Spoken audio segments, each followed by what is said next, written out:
నేను చిన్నప్పటి నుండి కూడా చూసిన కృష్ణుడి సినిమాలు, అలాగే సీరియల్స్, మహాభారతం అటువంటివి, అలాగే అనేకమైన కథలు అవన్నీ చూసి, విని ఎప్ శ్రీకృష్ణుడికి ఉన్న ప్రదేశం ఎప్పుడైనా చూడాలని అనుకునేదాన్ని. ఆ విధంగా నాకు ద్వారకా యాత్ర వెళ్ళే అవకాశం కలిగింది. అప్పుడు నేను ద్వారకా చేరుకున్నాను. ఆ ప్రదేశంలో కాలు పెట్టినప్పుడు నాకు చాలా తన్మయత్వం, ఆనందం. శ్రీకృష్ణుడు, శ్రీకృష్ణ భగవానుడు ఇదే ప్రదేశంలో ఆయన ఎన్నో సంవత్సరాలు తన రాజ్యాన్ని పరిపాలించాడు కదా! అటువంటి శ్రీకృష్ణుడు మసలిన ఈ ప్రదేశంలో ఆయన పీల్చి వదిలిన గాలి ఈ చుట్టూ వ్యాపించే ఉంటుంది. ఆ గాలి నా శరీరాన్ని తాకి ఎందుకో మేను పులకించినట్టుగా అనిపించింది. అయితే మీకు ఇప్పుడు ఆ కృష్ణుడి కథను కొంచెం చెప్పుకుంటూ ఈ ప్రదేశాన్నంతా కూడా చూపిస్తూ ఉంటాను. మీరు చూస్తూ నేను చెప్పేది వింటూ ఉండండి. ద్వారక, శ్రీకృష్ణుడి బాల్యం అంతా కూడా మధురలో గడిచింది.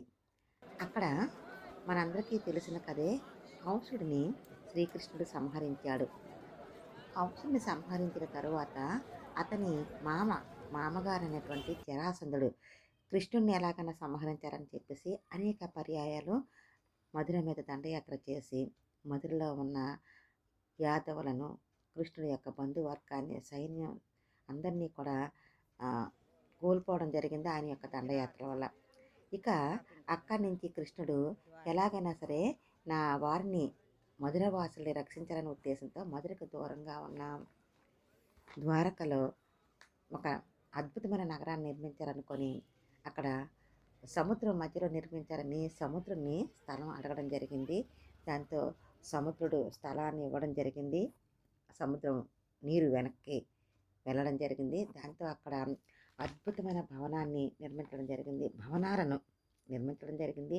అక్కడ వజ్రాలు, రత్నాలు, మణులు, మాణిక్యాలు, బంగారం ఇవన్నిటినీ ఉపయోగించి అధునాతన పద్ధతుల్లో విశాలంగా అన్ని హంగులతో ఒక పెద్ద నగరాన్ని నిర్మించడం జరిగింది. అలా ఆ నగరాన్ని నిర్మించింది మరెవరో కాదు, శ్రీకృష్ణుడి యొక్క అనుమతితో విశ్వకర్మ ఆ భవనాన్ని నిర్మించడం జరిగింది. మహాభారత యుద్ధంలో పాండవులు, కౌరవులు హోరాహోరీగా పోరాటం చేయడం జరిగింది. అప్పుడు శ్రీకృష్ణుడు పాండవుల తరపున యుద్ధము చేయలేదు, కానీ రథసారథిగా వారితో ఉండడం జరిగింది. అలాగే శ్రీకృష్ణుడి యొక్క మొత్తం సేన అంతా కూడా కౌరవులతో చేరడం జరిగింది. ఎందుకంటే ఇది దుర్యోధనుడు అనుమతితో ఈ విధంగా జరిగింది. నీకు ఎవరు కావాలి, నేను ఒక్కడినే కావాలా, లేదా మొత్తం నా సైన్యం అంతా కావాలంటే దుర్యోధనుడు అప్పుడు కోరుకోవడం జరిగింది, నాకు మొత్తం సైన్యమే కావాలని చెప్పేసి. దాంతో అలా జరిగింది. ఆ విధంగా యుద్ధం జరిగిన తర్వాత ఆ యుద్ధంలో మొత్తం కౌరవులందరూ కూడా చనిపోవడం జరిగింది. మహాభారత యుద్ధంలో పాండవులు విజయం సాధించారు. కౌరవులందరూ కూడా చాలామంది చనిపోయారు. మొత్తం గాంధారి యొక్క 100 కుమారులు కూడా చనిపోవడం జరిగింది. శ్రీకృష్ణుడు యుద్ధానంతరము గాంధారిని ఓదార్చుటకు ఆమె దగ్గరికి వెళ్ళడం జరిగింది. అప్పుడు ఆమె అడిగింది, కృష్ణ, యుద్ధం ఆపే శక్తి నీలో ఉన్నా సరే ఎందుకు నువ్వు యుద్ధం ఆపలేదు? ఎందుకు నాకు గర్భశోకాన్ని మిగిల్చావు? నా కుమారుల చావుకి కారణం నువ్వే అని ఆమె నిందించగా వెంటనే శ్రీకృష్ణుడు ఇలా అన్నాడు, లేదు, నీ కుమారుల యొక్క మరణానికి తండ్రి అయిన ధృతరాష్ట్రుడే కారణం. అతని నేటి అంధత్వానికి కూడా అతనే కారణం.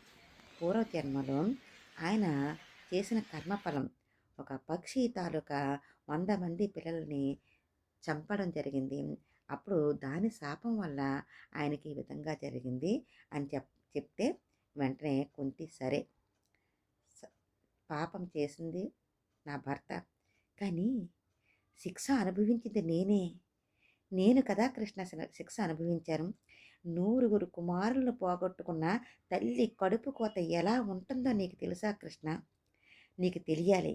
ఆ బాధ ఏంటో నీకు తెలిసేలా నేను చేస్తాను. ఇదే నా శాపం.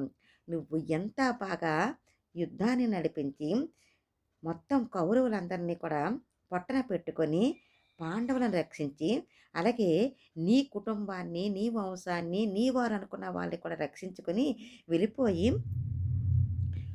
ద్వారకలో చక్కగా ఇల్లు కట్టుకున్నావే, నగరాన్ని నిర్మించుకున్నావే, వాళ్ళందరూ కూడా నీ కళ్ళ ముందే చనిపోతారు. ఇదే నా శాపం. ఆ చనిపోయినప్పుడు వాళ్ళు పడే బాధను నువ్వు చూసి నరకం అనిపిస్తావే, అప్పుడు నా బాధ ఏంటో నీకు తెలుస్తుంది. వెళ్ళిపో కృష్ణ అని చెప్పేసరికి శ్రీకృష్ణుడు మారు మాట్లాడకుండా అక్కడి నుంచి వచ్చేసాడు. ఆ విధంగా ఆమె యొక్క శాపము. అంతేకాకుండా ఇంకొక శాపం కూడా ఉంది. అది ఏంటంటే ద్వారకాలో మహానగరాన్ని నిర్మించుకునే కృష్ణుడు ఉన్నప్పుడు ఆయన్ని చూడడానికి నారదుడు, కణ్వుడు, విశ్వామిత్రుడు వీరి ముగ్గురు కూడా శ్రీకృష్ణుని దర్శించుకుందామని చెప్పేసి ద్వారక వచ్చారట. అప్పుడు ఆయన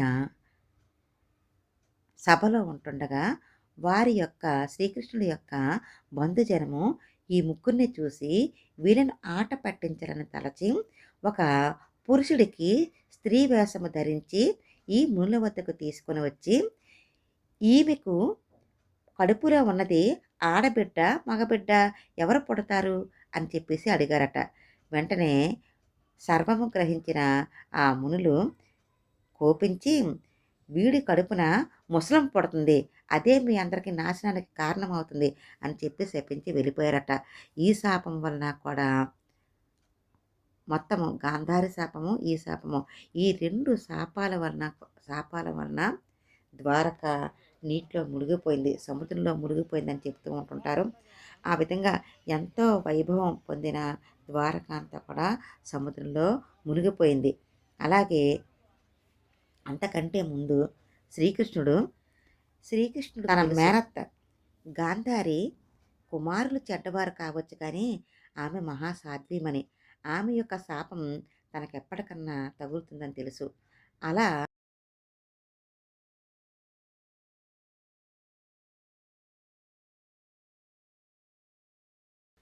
మహాభారత యుద్ధము జరిగి 36 సంవత్సరాల తరువాత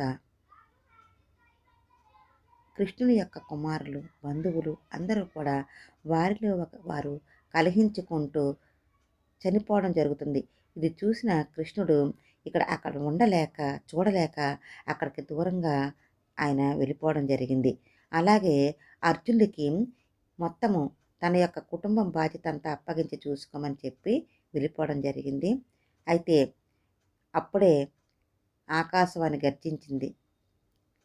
సముద్రం ఉప్పెనగా ఉవ్వెత్తున వచ్చి నగరాన్ని ముంచేస్తుందని చెప్పడం జరిగింది. అనుకున్నట్లుగానే అలా జరుగుతున్న క్రమంలోనే అర్జునుడు వచ్చి అక్కడ ఉన్న కొంతమంది స్త్రీలను, చిన్నపిల్లలను తీసుకుని వెళ్ళిపోవడం జరిగింది. మరలా కొంతమంది తీసుకుని వచ్చే సమయానికి అర్జునుడు చూస్తుండగానే సముద్రంలో ద్వారకా నగరం కలిసిపోవడం జరిగింది. ఆ తర్వాత కృష్ణుడు ఇక ఒక చెట్టు మీద పడుకొని ఉండగా అతని యొక్క కాలిని పక్షిగా భావించి ఒక వేటగాడు బాణం వేయగా, విషపు బాణం అది వేయగా శ్రీకృష్ణుడు అలా అక్కడి నుంచి కొంత దూరం వచ్చి ఒక ప్రదేశంలో తన అవతారాన్ని చాలించడని చెప్తూ ఉంటారు. ఆ ప్రదేశం కూడా నేను చూడటం జరిగింది. ఆ వేటగాడు యొక్క ఆ మూర్తిని, కృష్ణుడు మూర్తిని, అలాగే ఆ కృష్ణుడు కూర్చున్న ఆ చెట్టుని కూడా ఉంది అక్కడ. దానికి గుడి కట్టి పెట్టడం జరిగింది. అవన్నీ కూడా నేను చూశాను. మీకు కూడా నేను తర్వాత చూపిస్తాను. ఈ విధంగా మొత్తము ద్వారక అంతా కూడా ఎంతో వైభవంగా వెలిగిన ఆ ద్వారక అలా కాలగర్భంలో కలిసిపోయింది. అయితే ఇవన్నీ కూడా మనకి ఆ నీటి అడుగు భాగమున ఇంకా ఆ నగరం ఉందనే విషయము ఈ మధ్య జరిగిన అనేక పరిశోధనలో తెలవడం జరిగింది. 2500 సంవత్సరాలకి పూర్వము శ్రీకృష్ణుని యొక్క మనుమడు వజ్రనాభుడు ఈ ఆలయాన్ని పునర్నిర్మించగా తరువాత ఎందరో రాజులు దానిని అభివృద్ధి చేశారట. అయితే 14వ శతాబ్దంలో సుల్తానులు ఆ ఆలయాన్ని మళ్ళీ ధ్వంసం చేయగా 16వ శతాబ్దంలో మళ్ళీ దీనిని పునర్నిర్మించారట. 72 పిల్లర్లతో నిర్మించిన ఈ ఆలయము మొత్తం అంతా కూడా ఇసుక, సున్నముతో నిర్మించడం జరిగింది. చాలా అద్భుతంగా ఉంటుంది. విశ్వకర్మ నిర్మించిన ఈ దేవాలయము ఇప్పటికీ కూడా చూడడానికి చాలా సుందరంగా కనిపిస్తుంది. వాటిని తాకుతూ ఉంటే ఒకలాంటి అనుభూతి కలిగింది. ఆ ఆలయాన్ని నేను చూశాను. అక్కడ ఆ చుట్టూ ప్రదేశాలన్నీ కూడా చాలా బాగున్నాయి. అవన్నీ కూడా సముద్రము ఒడ్డున సంగమ ప్రదేశము. అరేబియన్ సముద్రంలో ఈ 2 ఇది కలవడము ఇవన్నీ కూడా చాలా బాగుంది. మీరంతా కూడా ఎప్పుడన్నా వెళ్తే చూడండి. నేనైతే ముంబై నుండి ఫ్లైట్‌లో రాజ్‌కోట్ వరకు వెళ్ళాము. రాజ్‌కోట్‌లో ఫ్లైట్ దిగిన తర్వాత ఒక క్యాబ్ బుక్ చేసుకొని ద్వారకా వెళ్ళడం జరిగింది. ద్వారకాలో ఆ నైటు ఒక హోటల్ బుక్ చేసుకొని అక్కడే ఉండి తెల్లవారుజామున అంటే 6:30కే అక్కడ దేవాలయంలో పూజలు మొదలు పెడతారు కాబట్టి మేము 6 గంటలకి అక్కడ చేరుకోవడం జరిగింది. అప్పటికి చీకటిగా చలిగా ఉంది. అప్పుడే అలా వెళ్ళాము. వెళ్ళిన తర్వాత మాకు ఒక గంటలో మొత్తం దర్శనం అంతా అయిపోయింది. ఫోన్లు అవి లోనకి అలౌ లేదు కాబట్టి మీకు ఆ గుడి లోపల ఫోటోలు అయితే పెట్టడం జరగలేదు. గుడి మెట్లు ఎక్కిన వరకు మీకు అన్ని ఫోటోలు పెట్టాను. అలాగే చుట్టుపక్కల అంతా కూడా ఏంటి ఉంటుందనేసి ఫోటోలు పెట్టాను. మీరు అక్కడ అడిగి ఇక్కడ ఈ ప్రదేశంలో ఏంటి చూడవలసిన ప్రదేశాలని అడిగితే అక్కడ ఎవరిని అడిగినా చెప్తారు.